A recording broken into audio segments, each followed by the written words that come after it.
Hello, it is Saturday night at 9 o'clock Eastern Time. I am Chris Weave. This is Starfleet Tactical, episode number 163. Can you believe that, Alec? Wow. Yeah. That's a lot of shows. Yeah, it is. And to think it all started out because you needed a guest one night. Sucker. And so I went on Axanar After Dark, and we spent 90 minutes talking about Warhammer 40K. Yeah. Which was a lot of fun. Well, so get this. I got this for Crystal. I think I got it on Temu. Because she likes Hello Kitty. Okay. So this is a Hello Kitty. I guess that's some sort of Gundam mashup. Yeah, like a Hello Kitty. I need this now. I saw it and I said, "Oh my god!" Now, what I didn't realize is an official thing that happened, though. Just by the way, Gundam did have a crossover with Hello Kitty, and I do have the Zaku pin of Hello Kitty. So, oh my! I didn't realize they made them as Gunpla. Yeah. So this is a. So what I didn't realize is it's a model kit. So I've got to the official term for it is Gunpla. Yeah. What makes it a Gunpla vice a model? It's in Japanese. It's just Japanese thing. Just because it's a Gundam, it's a Gundam plastic. I think is what it is the mashup of. But it's it comes out. It turns out really it's really cute. I'm not sure if it's a snap together kit or if I need glue. Let me take a look at it. Like the instructions real quick. Just put them back up on the camera. They're in Japanese. No, the instructions. Open it up so I can see the.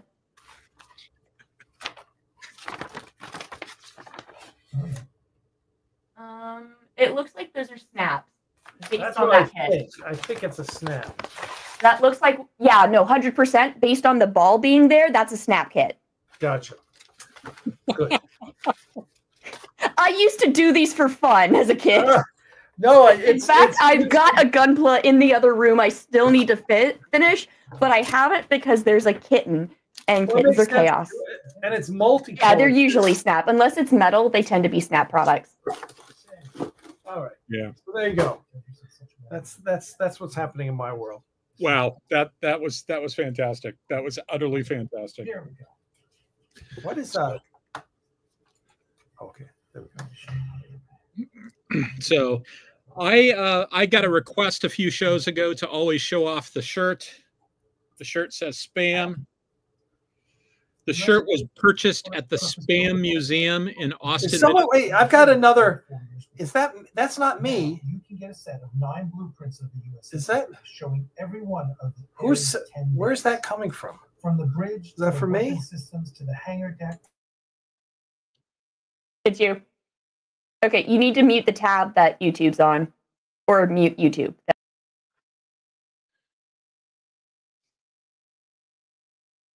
Huh.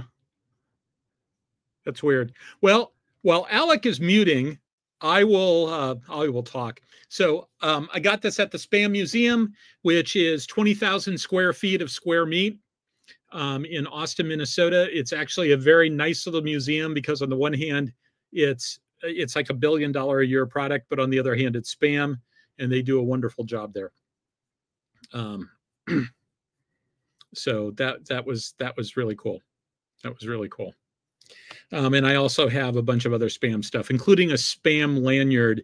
At one point in my career, there was a place I got to go to that you weren't supposed to like advertise that you were a U.S. government employee when you went there. And so I always swapped out my Naval War College lanyard for my spam lanyard. That worked out well. Let's see. So Alec is still muted, so he's still searching for whatever it was that was making the noise. So I will continue talking. I think Lissa gave me the screen by myself. Oh, Alec just dropped off, so he must be... That was Alec that gave you the screen by yourself this time. Okay, he's trying to fix. Yeah, something. he's trying to figure out what the hell's going on then. All right. Well, I'll go ahead and do the admin stuff. So let me go ahead and do the admin phase. So the admin phase is there's two big changes on this from last week. One is it says rest of May to June, that it's reply hazy, try again later. I'm moving from Ohio to Virginia. I start a new job on the 8th, 7th of July, whatever that Monday is after the 4th of July. And so I am sure that sometime in the May-June timeframe, I am going to miss episodes. I don't yet know when, because I don't yet have a plan, because I don't yet know where I'm exactly moving into. I need to buy a place. I want to buy a place. And I don't know all the other details for that. So reply hazy, try again later. Next week, though, I am doing a show. Peter Gold is going to be on. Peter, you may recall, is my friend who's an engineer in the Merchant Marine. And Peter has just gotten back from spending some time in Japan, where one of the things about the Merchant Marine is where you live may be totally and completely unrelated to where you work. You just go to where the ship is. Because, you know, it may be that the ship that you're on now is home ported in Norfolk, and then you do a contract that lasts 6 months, and then you end up in a ship that's home ported out of Seattle. And, you know, you get to choose, but you know, there's a limited offerings, and so you end up doing stuff like that. I once met a merchant mariner who was Dutch, and he was a Dutch merchant mariner, but his house was in Thailand. So I'm just doing the admin stuff. So Peter's going to come on next week, and we're going to talk merchant marine stuff. We're probably going to talk about choke points. We're probably going to talk about the current state of maritime trade and sort of like how that all works in Star Trek. One of the recurring themes that I have in science fiction is that trade sort of seems to, the only time you ever see anything that looks like trade is if you need to rescue a freighter. And that's kind of a problem. It's especially a problem in Star Wars. I always say that I don't try to analyze Star Wars because it's so crazy, but it's especially a problem in Star Wars because it appears to be that the entire galactic empire runs on light freighters or medium-sized freighters, and that doesn't make any sense to me. So, all right. So that's what things sort of look like in the near future. So, Alec, is your mic working? It is. Ah, yay! So you found the offending tab? No, I just restarted my computer. It wasn't a tab, and I couldn't find any file that was open. So I just said, "Fine, I'll just restart. That'll cure it." Nuke the site from orbit. It's the only way to make sure. Exactly, it's the only way to be sure. Man, that movie is really old now.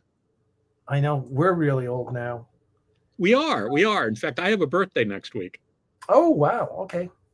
It's one of the ones with a 0. So you're gonna be 60? Yep.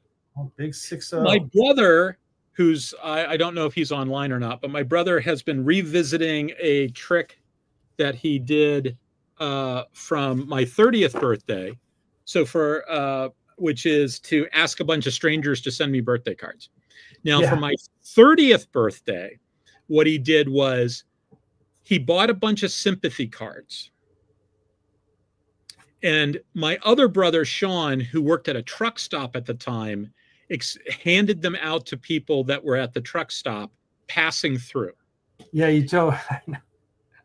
And so I got probably 30, 40 cards from random strangers postmarked all over the United States that were sympathy cards, but they were written like birthday cards. And like one woman wrote this long thing about the night. She'll always remember the night we spent together in the whole bit. And my wife was in on it. Were we married yet?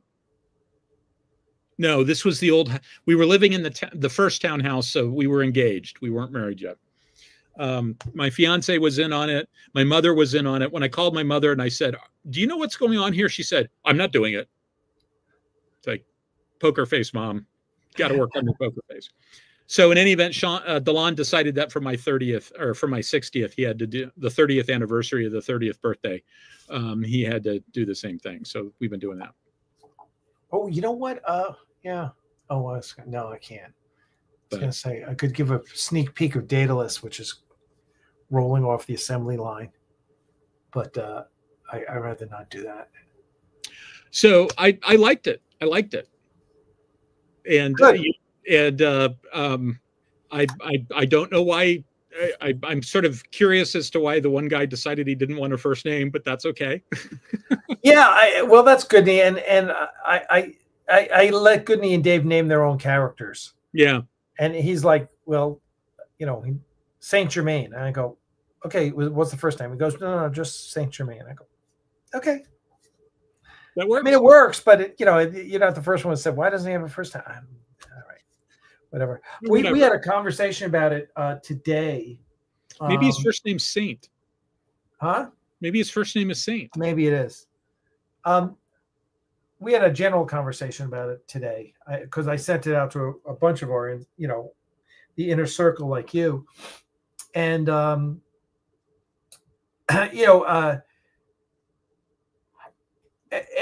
you know, the VFX are different because it's not the same person.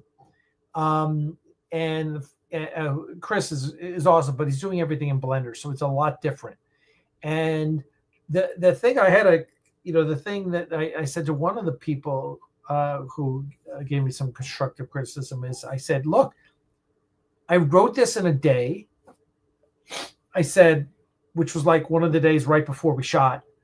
I said, it was a surprise. It was like, I just said, you know, while we've got everyone on set and we're going to have time, why don't we do a little vignette that is that showcases Dave and Goodney, since they were fronting the cost of the rest of Axanar, and some of the people that are hardcore volunteers, you know. So and a couple, you know, people that one way or another fitted, you know, Nadia, who plays Kovalenko, she just fit in the costume.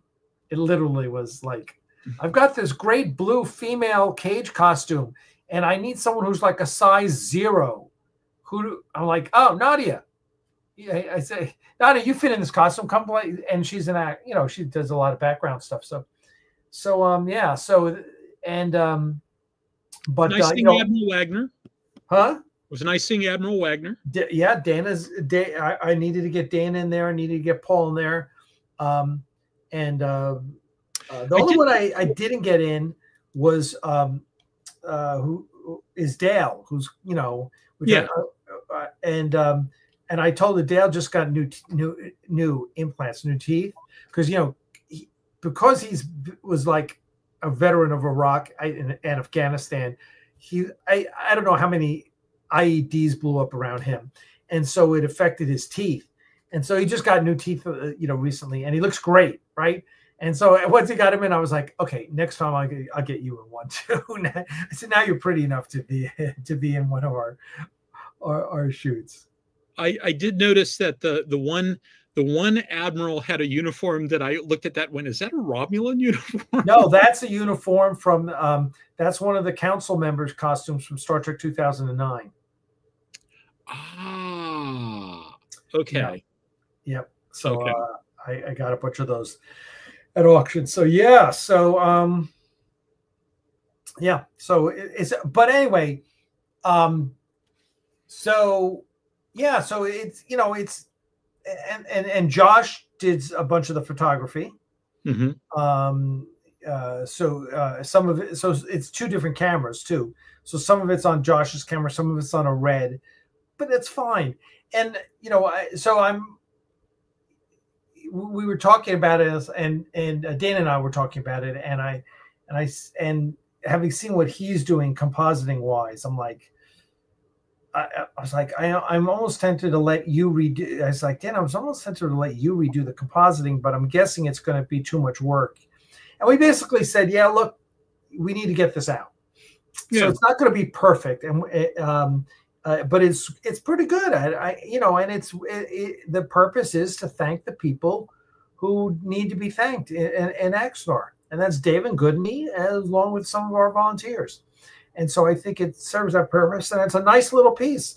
And it gives me ideas. It's like, God, if we can do that that easy, you know, next time I just do it all practically, without, you know. Hi, what was this? Is a Claire, by the way. This is a Claire. Oh, come here, sweetie. Can you see it? I don't know if you can see it. There you go. Okay. Oh, there you go. Now you want to be on camera. So Claire was our feral mom, who stuck around And eventually decided she didn't want to be feral. She decided no, and now she's like this little love who just wants. You just want attention all the time, don't you? Don't you? Yeah. And I don't know why she never comes up on my desk, but tonight she just decided, I'm going to come up on Alec's desk and I'm going to demand attention. Well, she's a ham. She is. Oh, look at this. Go say hi. There was a time period where we had a cat all the time on Starfleet right. Tactical, back when Buddy used to be on all the time. Yeah. What? So okay. So we were going to talk about inspirations for Axanar. I'm going to go out on a limb and suggest that I'm an analyst, so I can read the signs, etc., and I can put it all together. I'm going to guess that season 3, episode 14, whom gods destroy, was probably one of the inspirations for Axanar. Yeah, you're really taking a chance there. Yeah, just skating out on the thin ice. So actually, but there's a real question in there. What about that episode made you say, yeah, that's where I want to do a fan film? Well, yeah. As a matter of fact, I'm going to pull up what I'm doing right now. Is I'm pulling up some stuff that's where is it? Yeah, we do, right? Yeah, we do. Well, I as I've said before,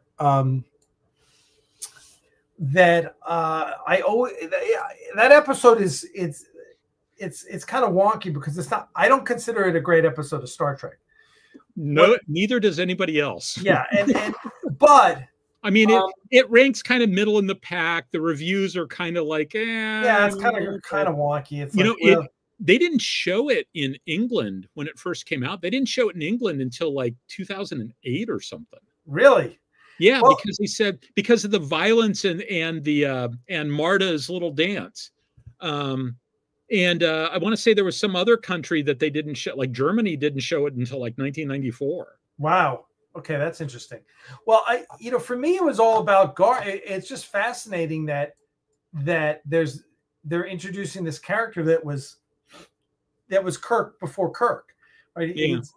He was Kirk's hero, and so that's kind of the hook that always got me. It's like, oh, this is the guy who's the model of all the Starfleet officers in Kirk's time. That's what they said, and they give you half a dozen little tidbits there. That he won this great battle at Axanar. That the battle was significant because, as Spock said, or as Kirk said, it made Spock and him brothers. So I'm like, oh, and some people early on thought, oh, well, that was the beginning of the Federation, right? Mm-hmm. But of course they retconned that, So you had okay, well, there was something significant about this battle that made Kirk and Spock brothers, and that's why I said, okay, the Vulcans were going to pull out of the Federation. That's what it was, right? So there was that, and he charted more star systems than any other captain, and his readings are required reading at the Academy, and he's Kirk's hero. So all that stuff was like really interesting, and so nonetheless, he's gone mad. In what we now, as I've been filling out the backstory for Garth, we really come to the fact that the reason there was an accident. We know there was an accident that drove him insane, and that the Antosians took him and gave him this power of cellular metamorphosis to cure himself. Yeah, they taught him how to heal himself, and something went wrong in that process. Yeah, and so all that stuff you have to, you basically go back and you fill in the blanks. And for me, it was like, well, he went insane. Well, why did he go insane towards megalomania? Why does he need to take over the universe, right? And so I come up with the idea that he tended towards that because he had PTSD from the war, right? That he saw so many people die in the war that realistically, when you say if what would be his great power, his great take the way he's thinking, what does he regret? He regrets so many loss of life. So if he had unlimited power, what would he do? He would take over the universe and create and make sure there was peace, right? If he went. Yeah. Was the insane extrapolation of that. And that's kind of it. It's kind of like Thanos in a way, right? You know, Thanos is like, got to restore order to the universe. And that means for Thanos, it was wiping out half the universe. So yeah. And, but the most interesting bad guys are not, the most interesting bad guys have good intentions. Well, the most interesting bad guys don't think they're bad guys. No. Right? I am reminded of what the lead writer for Deep Space Nine said about how do you write a bad guy for television who's going to be a recurring character. Yeah, exactly. Gul Dukat. He said, first of all, you show him as a bad guy, right? He's the bad guy, right? You make sure everybody understands he's the bad guy. Then you show him as an everyday guy, right? You take away his power from him and you show him as an everyday guy. And we saw that with Gul Dukat, right? He loses his position. We discover he has a daughter that he's bends over backwards to protect. You know, he's just a regular family guy who just happens to be this mass murderer. And then you show him in a position where he's able to get what he wants, because what really makes him evil is what he's willing to do to accomplish his objectives. And yeah, God is the perfect example of that. Right. Yeah. Yeah. I agree. Gul Dukat is a brilliant villain.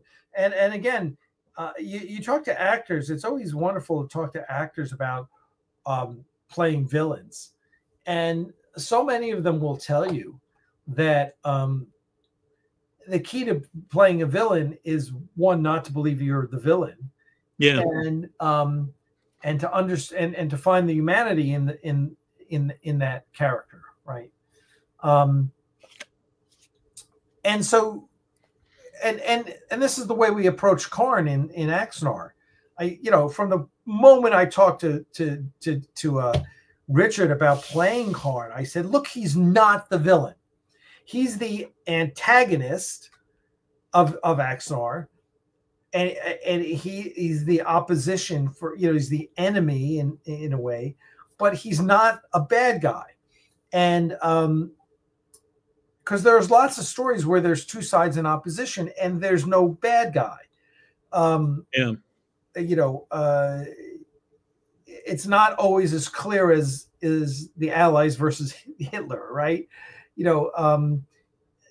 A lot of times, there were a lot of Germans who were just fighting for their country, who weren't part of the Nazi Party, let's say, who just believed whatever. But there's lots of conflicts where there's two sides, and you just have to be able to understand the other side and understand what's the motivations behind that character. And so for Karn, Richard and I came up with all sorts of motivations for him, right? And fortunately, Star Trek has such a rich history, especially with Star Trek VI, and understanding Star Trek VI, because, as I always say, once you see the final 2 episodes here of Axanar, it's going to put Star Trek VI in a different light for you, right?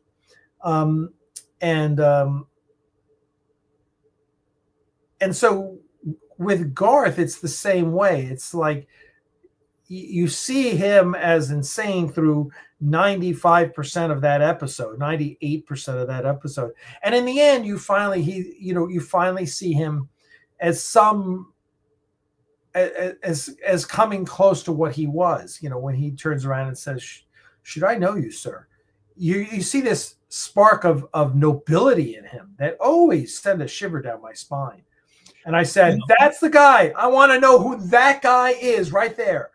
You know, and that's really interesting, because when I started thinking about this, it's like, we don't know what the injury was. We don't do we know anything about the aliens other than they existed and they helped him? We know that they taught him cellular metamorphosis. Do we know like how he knew them? No, but that's something we explain in Axanar, right? So in Axanar we explain, and we don't say anything about it in Prelude, but you find out in the next 2 episodes. I don't. You must not have included that in the reel that I saw down in Atlanta, because I don't remember that. Yeah. So, right. It's something you come to, when you read the full script for Axanar, you realize that Corey is an Antosian. She's the intelligence officer on the Ares. Okay. And who you see in Icarus Maneuver, right? Yeah. She's played by Adrienne Wilkinson, who we were very fortunate to get, because Adrienne's wonderful. And so I posit that the Antosians they were on the side of the Federation. They were early members in the Federation here. And that they were spies for the Federation, for Starfleet. And Corey is on the US Ares. And in the main script, she has a relationship with Garth. Okay. And the reason she has a relationship with Garth is because that gives us the in on what was Garth's in with the Antosians, right? Okay. Well, yeah. His woman was, was Antosian. So, so it's real. It's something we explore in the full script of Axanar, which we'll be releasing this year, and it's part of the auto drama, and it's it's an interesting. I loved it. I love doing this. I love writing the full script, because I got to weave together so many threads that were untouched, because we never saw more of Garth outside of that. So all the questions like you're asking were questions I got to answer, right? So yeah. The other question that came to my mind when I was thinking about this is like, okay, so Garth is cured, for some value of cured. Right. And we roll the credits. What happens to Garth afterwards? Right. And we shot something.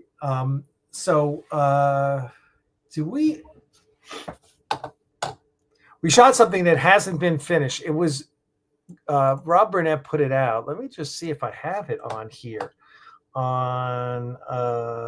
Let's see. Oh, I may actually have. I called it Heroes, and I wrote it specifically. Let's see. I don't have it here. Okay. Well, I look forward to seeing it at some point. I think. Hold on one sec, because I think I've got it on. I think I have it on this computer. I can just pop it over, and it'd be fun, and it'd be good to watch, because it's unfinished, but it's let's see, because it tells the story of what happens to Garth after when he comes back on the let's see if it's here. Well, I'll look for it while we're talking. All right, you look for it. It's here somewhere. So I remember that you were involved in a panel, because I was there too. Oh, did you find it? Yeah, I found. I have to stop. Let me upload it to. All right, upload it to the other computer, and we'll continue talking.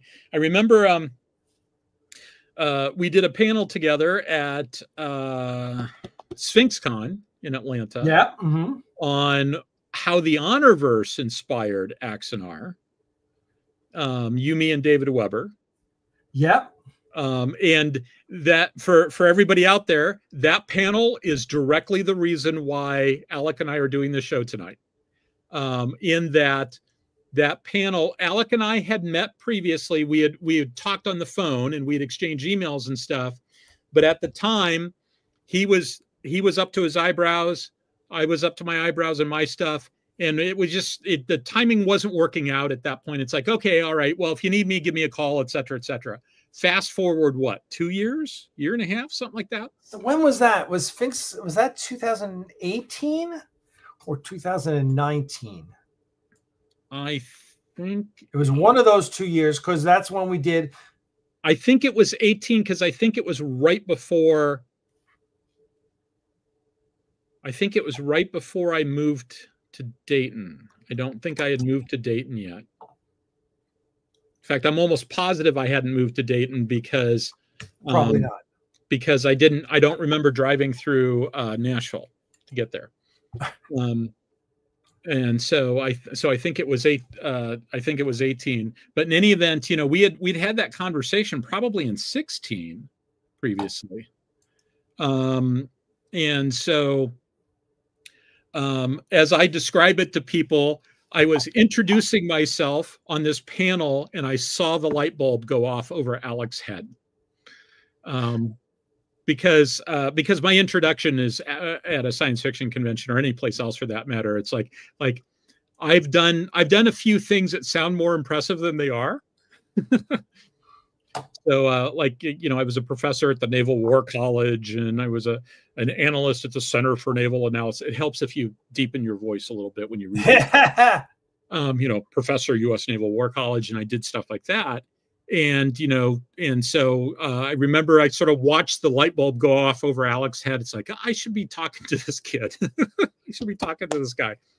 And so Alec then invited me to participate. There was a track within the con called Axicon. And so you invited me to be part of all the Axicon stuff. And then which was that was a great little convention. It was a lot of fun. It's a shame it didn't make any money and they didn't do it again. Yeah, no, it was great. But, all right. I've got heroes here. Okay. So let's honestly, I don't even know if I've seen this in forever. So, but here, we will share it. And hopefully we're good.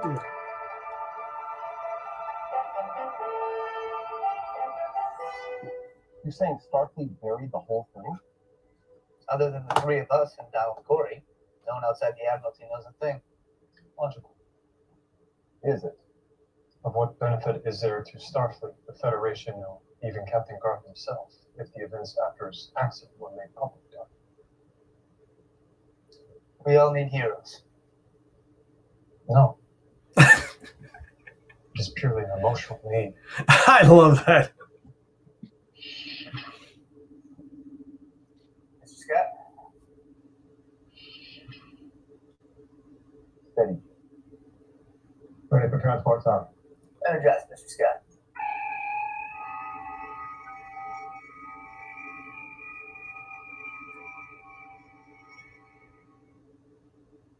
Captain Garth, welcome to the Enterprise. Thank you, Captain. Dr. Corey says yes. It seems closing the facility takes most of his time these days. My first officer, Mr. Spock. My chief medical officer, Dr. McCoy.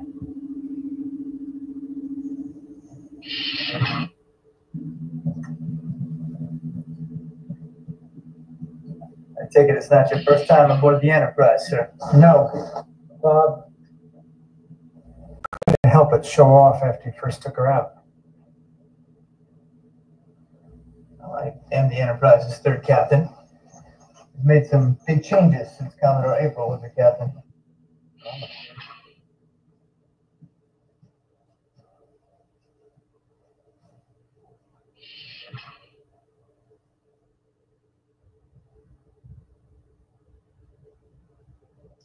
I've arranged a dinner in your honor in the officers' mess at 1900. McCoy should have you fully dissected by then.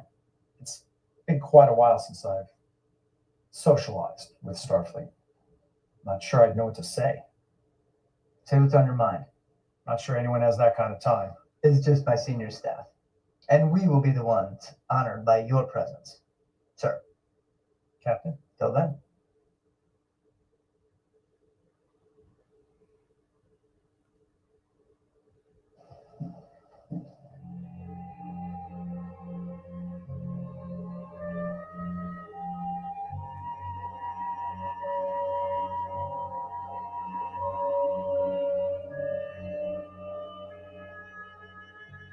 Yes, no recollection of anything from the time of the accident until the time we announced here. Oh, Is it buffering? oh, that was the. This must be a short clip. Nope, that's the end of the clip. So that's clearly not the. That's clearly not the whole thing. But there you go. Let me. That was nice. I like. Yeah, there's more to it. There's a scene between where Kirk and Garth are chatting and drinking, and then and there's a scene on the bridge at the end which we but the main there's one scene what we need that we never shot, and I was really disappointed in that, but after Garth and Kirk talk, then you move a little later on in the hallway, and it's that scene there, and Kirk's talking to McCoy, and all these people start running past them, and they're like, "What the hell's going on?" And so they walk down the hall, and then you see this room, and it's like overflowing with people, right? And Kirk kind of pushes his way through, and Garth's there. Garth's sitting on the conference room table, and he's telling stories about the 4 Years' War, and he's got us, and he's kind of fully himself now. He's comfortable now talking about it, and there's a Eddie's kind of joking about things were a little different back then, and Transporter's still kind of tickled, and everyone's loving it, right? Like everyone's like, they're just like they're on the edge of the seat listening to this legend that's in their presence talking about the 4 Years' War, and then this scene ends on the bridge. So anyway, that's it. So we hope to Josh and I have talked about getting Brian Gross back here 10 years later to finish it. To shoot that one scene, and so that's kind of what we're thinking. But it's a great little vignette, and again, a nice. We enjoy doing these nice little vignettes. So, did you film that in Ticonderoga? We did. It was November of 2015, and.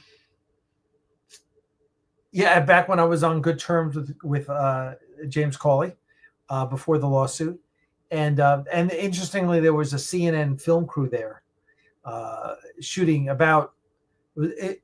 It was about New Voyages, but Cawley was acting like we were New Voyages and didn't even tell the CNN crew, "Oh, well, this is another fan film called Axanar," which pissed me off to no end. I was just, Darren Doctorman had to calm me down. And I was just like, oh, come on. I mean, it's so fucking narcissistic. Just share the spotlight a little. I'm not going to take the spotlight away from James and his wonderful sets and all. But anyway, so there you go. So yeah, so that was kind of it. And it was and David Gerald was there, which was wonderful. And so, yeah, we will be finishing this scene here. One way or another, it's going to be finished, with or without the scene that I want in there. But I hopefully with, because if it's not exactly what if I can't get Brian Gross back, we'll film my portion of it one way or another, because there's a conference room set right there in Arkansas. So whatever it takes, I'll get the people there. So, right. Yeah. That sounds good. What else was inspiration? What else did you turn to for inspiration when trying to put together Axanar? Well, it was always the idea of Axanar, first of all, it wasn't called Axanar. The idea springs from a story I started writing when I was in law school. So like 86, 87. I was just writing out, and I'm trying to think. I have it somewhere, and I don't even think it's typewritten. I think it's handwritten. And I just wrote like the first page of a story, and of Garth returning to Starfleet, and he was literally on the Enterprise, or I'm not even sure if it was the Enterprise, but he was on a starship coming back, and that was the setup. And you see him walk onto the bridge in a monster maroon, and so yeah, I wanted to tell that story, and it wasn't until James offered me the chance to play Garth in the scene that hopefully everyone has seen from Origins, the episode that has never been finished. That I sat down with James over lunch one day and said, I had this idea for a story, and James liked it, and James is very, when it comes to Star Trek, James is very gregarious, and he loves it, and he may be a narcissist, but he's not a malignant narcissist. He actually enjoys other people enjoying what he enjoys. And so he was very generous. He's often offered people the chance to use his sets. And so he said, well, why don't you write the script and we'll shoot it up here, as either an episode of New Voyages, whatever. So that's kind of how it got started. And at that point, that's when I met Doc John, who plays Dr. McCoy in that scene. And Doc and I hit it off big time right off the bat. And he starts telling me about, well, if you're going to write a script, you need to read Robert McKee's book, and you should really take his 4-day seminar. And I go, okay, all right. So I bought the book, and then Doc John flew down, and we both he had already taken the seminar, and we took it again. He took it again, and I took it for the first time. It was in which was McKee's book? Story. It's called Story. Yes, okay. And so so I started writing the script, but it came, and the first three acts came really easy to me. I got down to start writing it, and I started fleshing out what I wanted and how it started. And it really starts with the Icarus maneuver in my first draft. Icarus maneuver, that's how, right in the beginning, you're thrown into the action, and that's it. And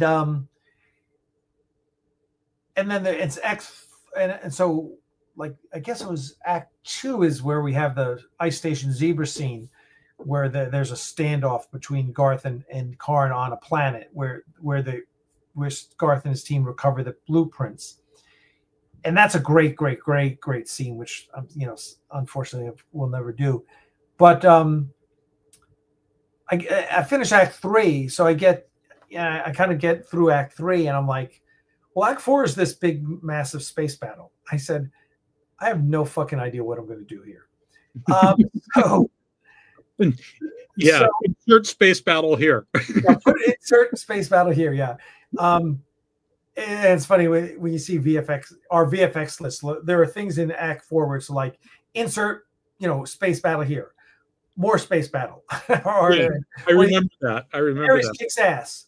Ares kicks more ass. But I said and I finished the first 3 acts. I don't remember when, but probably 2012. Okay. And then I was like, oh shit, I got to do some research here. Let me see how everyone else handles space battles, because I knew I didn't want it to be just another Deep Space Nine space battle. I wanted there to be strategy and tactics. I wanted things to mean things. I wanted us to not only film it differently, not on the space lake, but to touch on real interesting tactics, that some of which, as you and I have talked about, were from modern naval warfare. And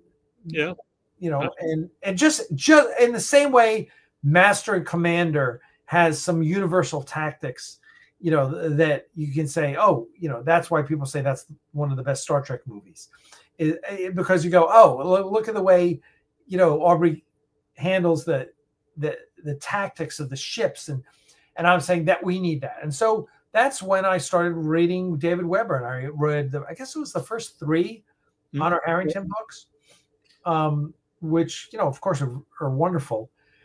And a lot of times you take inspiration not from copying something, but from something sends you off in a direction.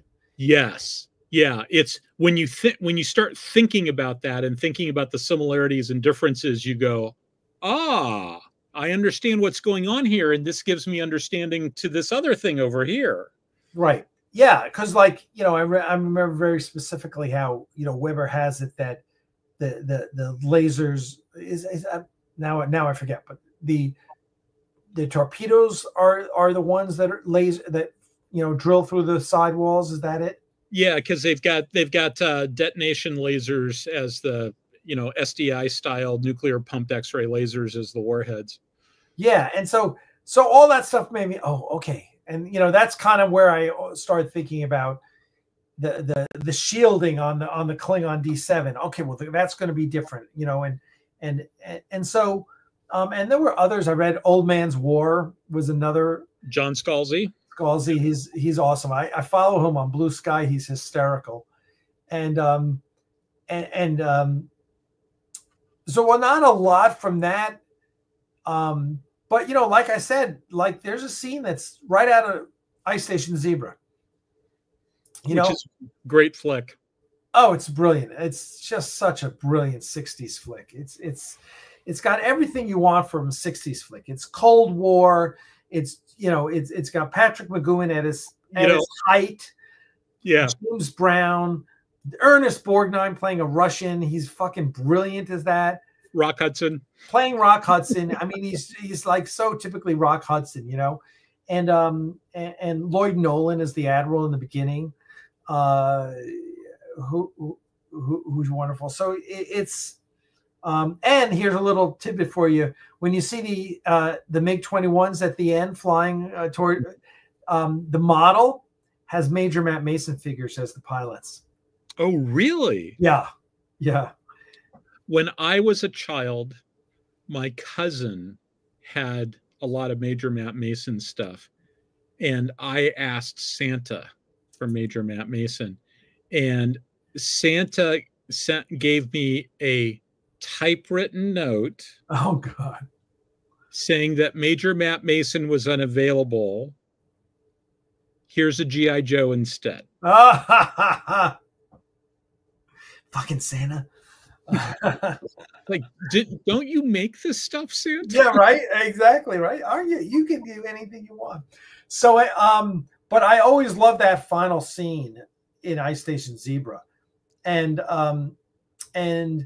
you know, also I loved it, and I love the fact that, you know, neither side. Here's spoiler alert: if you haven't seen Ice Station Zebra, why not? First of all, it's such a great movie with a brilliant Maurice Jarre score.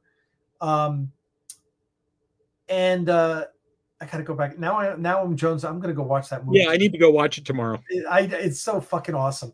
It's and so that scene at the end is just, I love the standoff, and I love the Patrick McGowan and Ernest Borgnine and what's going. Oh my God, I just, you know, and then yeah, and that whole scene. So I said, I need that scene. That's the scene I'm going to write. And if I had my druthers, it would have been on an ice planet.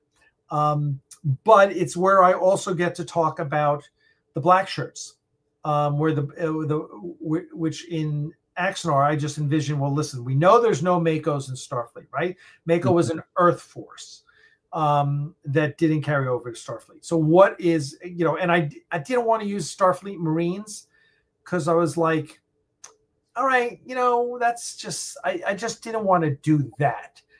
But every starship's got to have someone that's doing the wet work, right? Or that can do that type of stuff.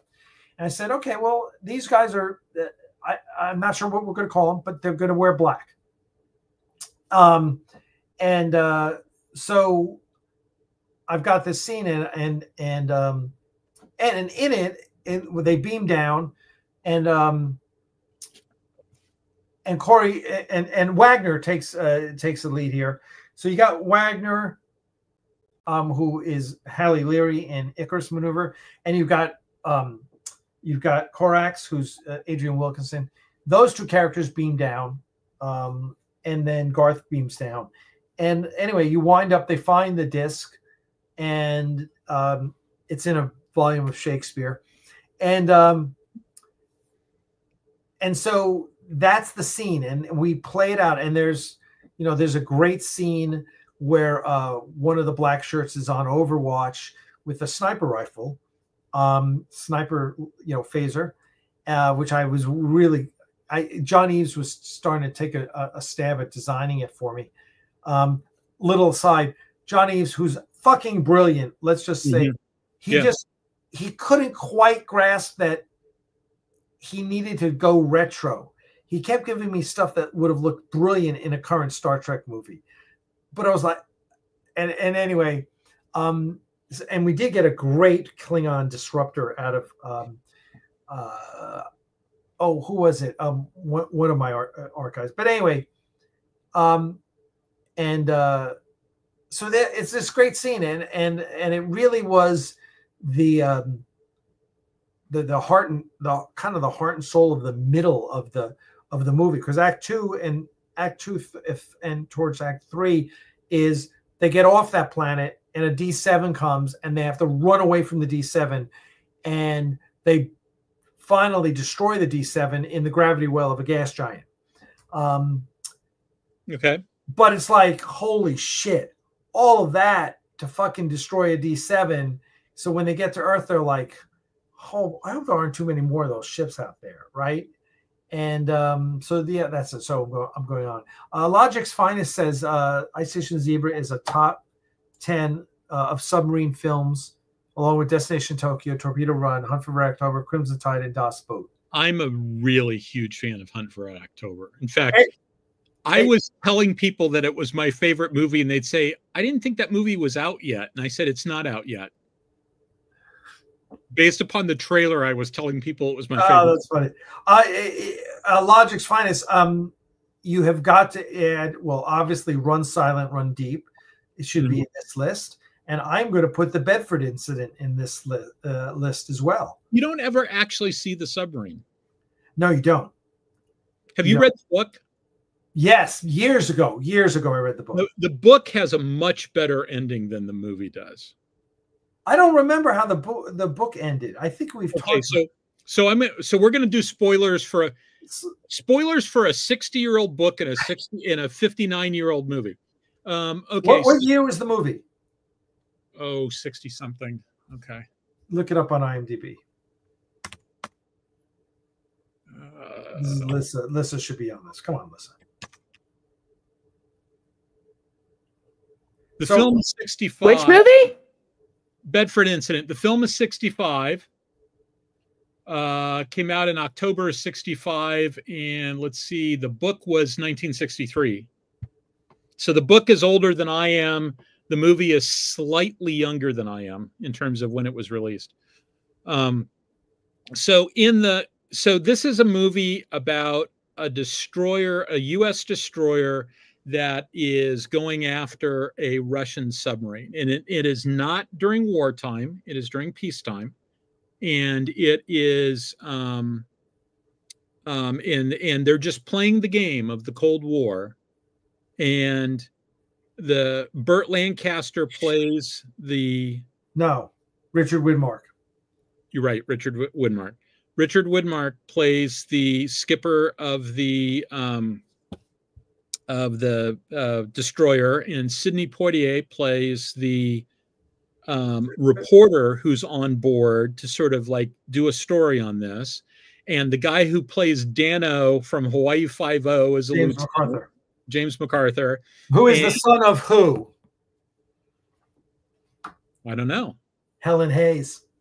Oh, I'd forgotten that. I did know that, but I'd forgotten that. And Wally Cox as a sonar operator. Not only that, when you look at the list on IMDb, Martin Balsam is the lieutenant commander. Oh, I'd forgotten about that. Yeah, and who played the German admiral or the German captain? I'm looking for it and they don't list it. I'm like, what am I missing it? Okay, second. Shane Rimmer is in it. Shane Rimmer was like Shane Rimmer was an American expat living in London. He was in all the James Bond movies. He's the guy speaking into the speaker in You Only Live Twice. He was the captain of the in Spy Who Loved Me. He was the captain of the American submarine. He was in everything. Ed Bishop is in it. Yeah, he played the lieutenant also, and Donald Sutherland is in it. Yes, exactly. Right. I'd forgotten about that. It's crazy. The Commodore was played by Eric Portman. He was a German Navy Commodore. So in any event, Richard Woodman is trying to keep this submarine down. It's a diesel electric submarine. He wants to make them just surface because he's held them down for so long that they just have to admit that they're beaten in surface, right? So he's trying to count coup on these guys. He's also writing James MacArthur because he's trying to turn him into a good officer, and he's doing it by riding his ass.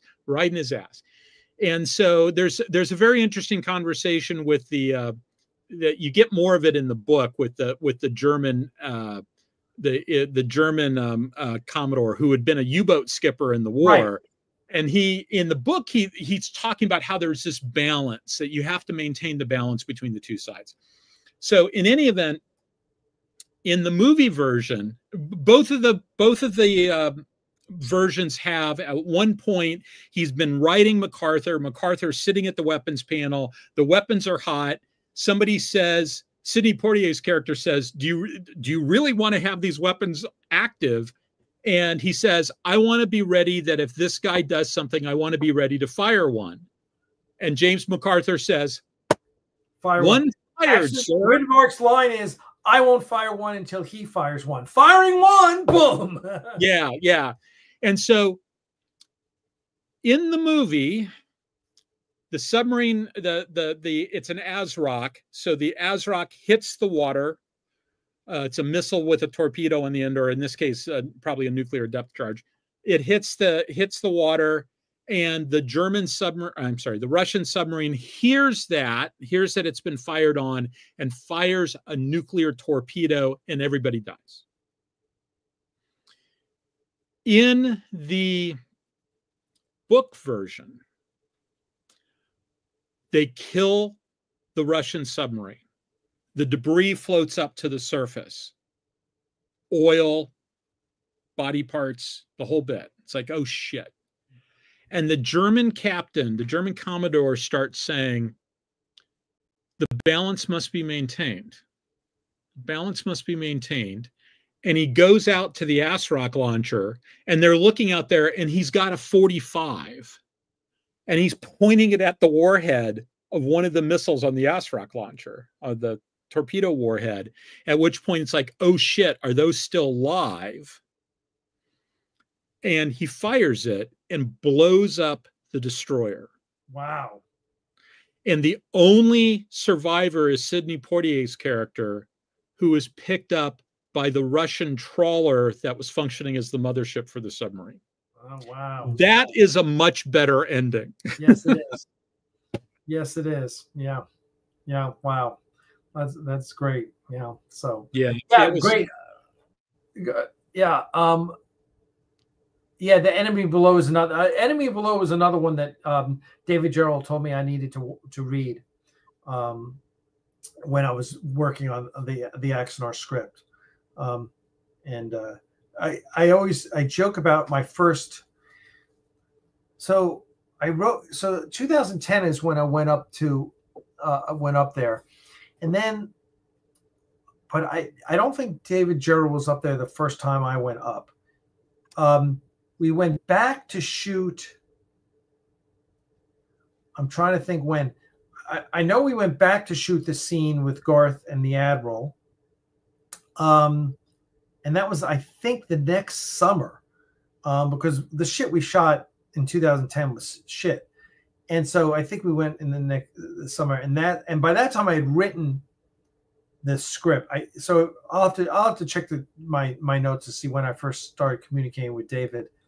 And I wrote, it was either that year or the next year, and at the shoot, and I had the script, and David said I'll take a look at it. I'll read it. And I'm thinking, oh shit. Okay. I give him I send him the script, and I always say that I expected the next day, to him to come back with like a Ziploc bag with the script, like floating in red ink. But he came back the next day, and I'll never forget what he said. He said, it's good. He said, it's real good. It's almost ready to shoot. And here's where you need to work on it. And he started talking about, submarine warfare and this, and we talked about, a war. It's a war movie is a personal movie. It's about characters. And this is also where I got, I'm trying to think if it was before or after I had gotten the advice from Marco Palmieri, who had been the editor for Pocketbooks back in early aughts.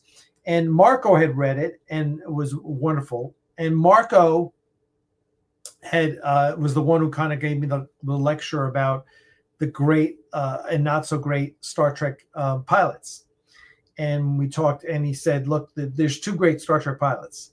He said, The Cage and Emissary.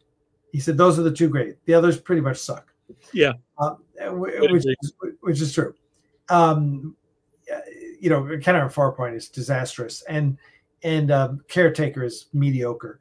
And so is the Star. The Enterprise one's okay, but still. But he says, look at The Cage and look at Emissary, and what do you have? You have a story arc that takes the captain from ready to retire out of Starfleet to having some key learning, some key growth over the course of the episode to come out with a different attitude at the end of the episode, a different enlightenment, whatever. And I was like, both of those start with a character who's not sure if he wants to be there. Yeah. And so I was like, okay, so I gotta make Garth an interesting character. What am I gonna give him? What's it gonna be? And so that was the challenge there. So yeah, so there you go. That's kind of where we started. So I don't know David Gerald very well. I have talked with him on a couple of occasions. He's a great guy. He is the heir to the Harlan Ellison Curmudgeonly Award. He is a bit of a curmudgeon, but I think he does that purposefully. He's curmudgeonly. So I don't want to speak ill of the dead, he says, as he prepares to speak ill of the dead. The problem I always had with Harlan is that, I say Harlan, it's like I've seen him. I've been in the room when he's been on panels and stuff like that, but that's about it. Most of what my encounters with him have been like on television and stuff like that. But I know a lot of people that have known him. And I always kind of got the impression that there's a few places where it's like, that's just you didn't have to do that. You didn't have to do that. And there's a little places where it's like, it's a little bit hypocritical. And to his credit, I know somebody who called him out on that. He was talking about how, the writer the writer should have absolute power and you should never change a word the writer's written, et cetera, et cetera. And a friend of mine raises his hand, who's another science fiction author. He's a guy who worked with Jerry Purnell.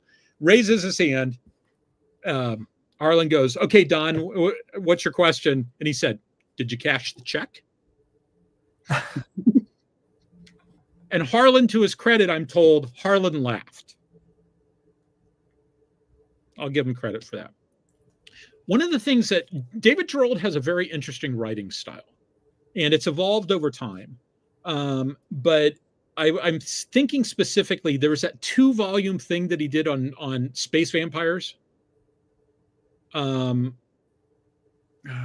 yeah, okay, I'm trying to remember what it's called, because he's got it was a proposal for a series and it ended up not happening.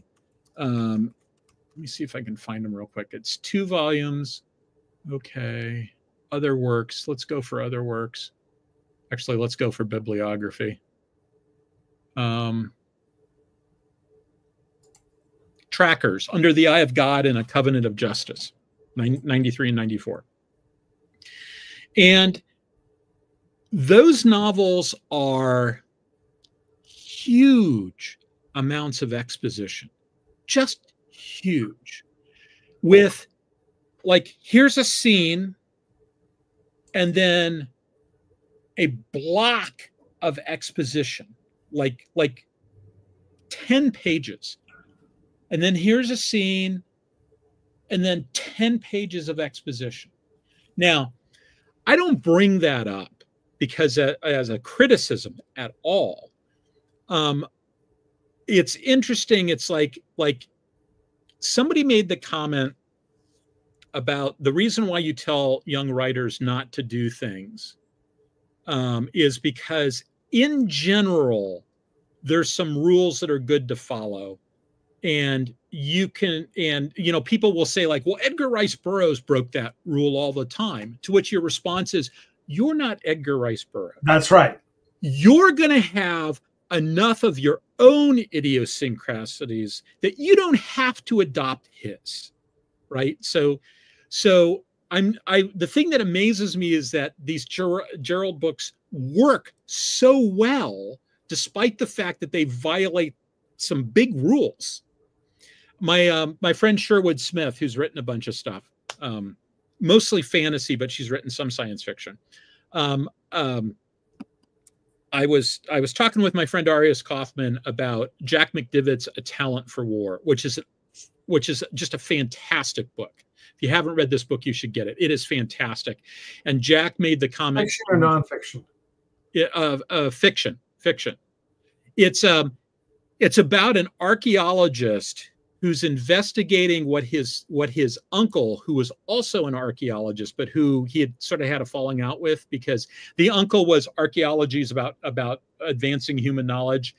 Alex is the name of the character. Alex Benedict is more about archaeology is how I make money, because I sell relics to people. And so he and his uncle had a falling out, and his uncle disappears as a transport, a space liner is lost because every now and then something happens and they're lost. And he's trying to figure out what his uncle was working on. And his uncle was working on something involving this war hero named Christopher Sim from like 150 or 200 years previously. And the more that Alex starts pulling the thread on this, the more he discovers that everything we thought we knew about Christopher Sim is wrong. And his uncle was figuring it out. And I remember talking to Jack McDivitt about this. This was a while ago now, but I said, it's my absolute favorite novel of what you've read. It's one of my top 10 favorite novels. I buy extra copies of it to give it to people. And he said, I get more mail on that novel than everything else I've ever written combined. Oh, wow. And so, but I gave it to my friend Arius, who had just taken a writing class. And you know, he was able to eventually recover from that. But he had just taken a writing class, and he came back to me and he said, this book is just like all exposition. Well, it was first person, right? So of course it's exposition. He's telling the story of what happened. And I made that comment to Sherwood at one point. She had picked it up. She came to town and ended up bunking at my place for a while. Like I slept on the couch and gave her my bed. And she read this book, or she was looking at this book, and I said, yeah, my friend Arius, it's one of my favorites, but Arius was complaining that it's all exposition. And her comment was, dialogue is for people who don't know how to write exposition. Ha, ha, ha, ha. Which is like exactly the opposite of what you're normally told. Right. And the lesson I took away from that, which was really hammered home by the most, in my mind, for me personally, the most significant David Weber book, is Old Soldiers, which was his Bolo novel. And the reason why I put it as the most significant book for me, because it's the book that I learned the most about writing from. Because that novel taught me more than anything else that it's how you tell the story. It's not that it's the craftsmanship of putting it together. He tells a story, spoiler alert, he tells a story that in the end, when the Bolo is, when the attack that you, the reader, has known is coming for 200 pages, the surprise attack happens, and the first Bolo is destroyed in orbit, and the second Bolo on the ground, that if it's destroyed, the entire human colony is wiped out. That attack happens, and the Bolo goes and just backhands them, and it's over. Took 30 pages of missiles flying through the air, and second by second discussion. Then they got the targeting lock, and then it fired, et cetera, and then the Bolo fires the counterstrike and wiped out all the aliens, and game over. And it's just like you're on the edge of your seat the entire time, despite the fact when you look at it, it's like, yeah, this was like this was like the Pittsburgh Steelers playing a high school football team, and not even a good one. It was just like over and nothing, but how he told it was the important part. Right. By the way, Lisa, if you could put the links in the show notes, because we can't click on links in the comments section. I see. I'll do that after the we're done on here. Yeah, because I'd like to check them out. Thank you. Yeah, I'm the one who put one of them up, and I think she put the other one up. Okay. Cool. The other person who's like that is CJ Cherry. She once had a book where the big climactic scene was a cargo transfer. And it was a cargo transfer. There's an enemy ship coming down, and so they got to get the cargo across, and like they're moving it, and it's a hard cargo to move. It's really, really heavy, and it breaks loose and stuff like that. But they're moving boxes from one ship to another, and it's fascinating. And I always say that at some point, CJ Cherry is going to write a book where the climax of the book is a character is going to get coffee from an automated vending machine. And I can't wait to read it, because it's all in the skill of the writer. Yeah, no, I hear. Yeah, I hear you. And it's also in the skill of the filmmaker, Alec. Yes, it is. Yes, it is. Yeah, believe me,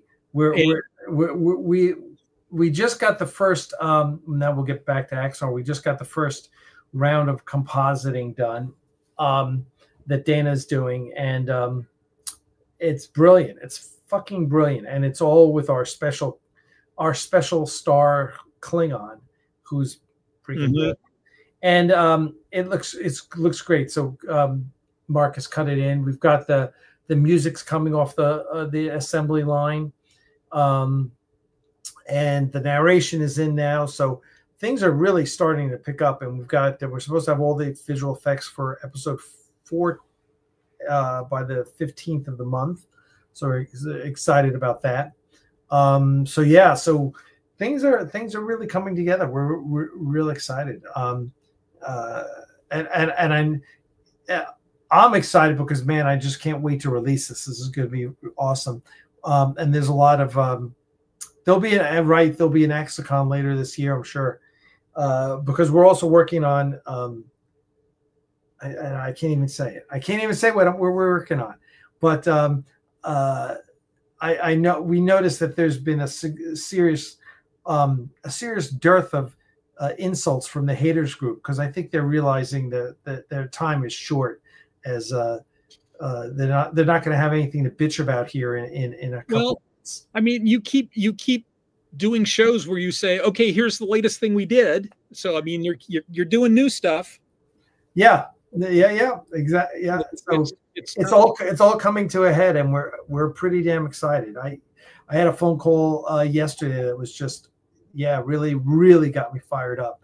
So yeah, there's just so many some really interesting things. And so anyway, I do have to get going because I have a bunch of animals. I need to get going too. I want to say, aside from thank you for coming on, I really liked watching the rough cut down there, and it was totally and completely accidental that I ended up sitting in the captain's chair for it, but it did really make the experience.